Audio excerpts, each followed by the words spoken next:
آپ کو بتائیں کہ کراچی سندھ ہائی کورٹ نے چشتیہ سے بازیاب کروائی گئی دعا زہرا کی عمر کے تعین کے لیے میڈیکل کروانے کا حکم دیا اور لڑکی کو شیلٹر ہوم بھیجنے کی ہدایت کر دی۔ دعا زہرا اور اس کے شوہر ظہیر کو انتہائی سخت سیکیورٹی میں سندھ ہائی کورٹ میں پیش کیا گیا اور اس موقع پر دعا زہرا کے والدین نے بیٹی سے ملنے کی خواہش کا اظہار کیا۔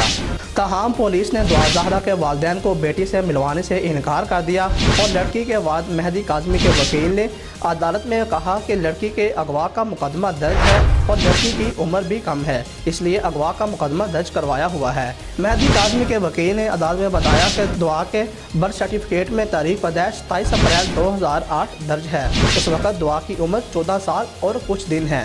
جسٹس جنید غفار نے ریمارکس دیے کہ ابھی لڑکی بیان دے گی تو اغوا کا مقدمہ ختم ہو جائے گا۔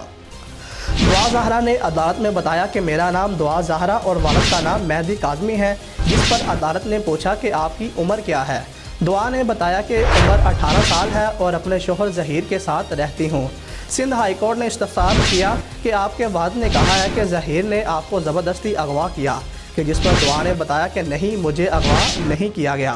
عدالت نے پوچھا کہ آپ کو کہاں سے بازیاب کروایا گیا، کہ جس پر بچی نے بتایا کہ مجھے چشتیہ سے بازیاب کروایا گیا ہے، میں ظہیر کے ساتھ جانا چاہتی ہوں۔ جسٹس جنید غفار نے ریمارکس دیے کہ بچی ہمارے سامنے کھڑی ہے اور وہ خود کہہ رہی ہے کہ اغوا نہیں کیا گیا۔ انہوں نے کہا کہ والدین کھڑے ہیں اور پریشان ہیں، مگر ہم نے قانون کو دیکھنا ہے، اگر بچی ملنا نہیں چاہتی تو ہم کیسے زبردستی کر سکتے ہیں۔ سندھ ہائی کورٹ نے دعا زہرا کی عمر کے تعین کے لیے 2 روز میں طبی ٹیسٹ کرنے کا حکم دیتے ہوئے کیس کی مزید سماعت 8 جون تک ملتوی کر دی اور لڑکی کو شیلٹر ہوم بھیجنے کی ہدایت کر دی۔